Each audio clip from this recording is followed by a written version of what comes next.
మొన్న ప్రకాశం జిల్లా అయితే ఎంత పెద్ద ఎత్తున ప్రజలు జగన్మోహన్ రెడ్డి గారికి స్వాగతం పలికారు.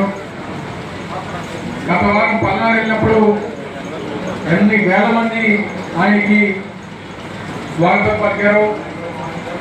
తాడేపల్లి వారి ఇంటి దగ్గర నుంచి సత్తెనపల్లి కేవలం 60 కిలోమీటర్లు.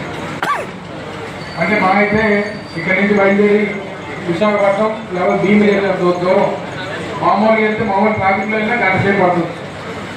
కానీ జగన్మోహన్ రెడ్డి గారు తాడేపల్లి సత్తెనపల్లి వెళ్ళడానికి దాదాపు 9 గంటలు పట్టింది. అంటే ఎంత పెద్ద ఎత్తున ప్రజలు ఈ ప్రభుత్వం మీద వచ్చినటువంటి వ్యతిరేకతను చూపించడానికి జగన్మోహన్ రెడ్డి గారికి ఎదురొచ్చి స్వాగతం పలుకుతా ఉన్నారు అనేటువంటి దానికి ఒక ఉదాహరణ తెలియజేస్తా ఉన్నాం. ముఖ్యంగా ఈరోజు రాష్ట్రంలో ఉన్నటువంటి యువత చంద్రబాబు నాయుడు చెప్పినటువంటి మాటలను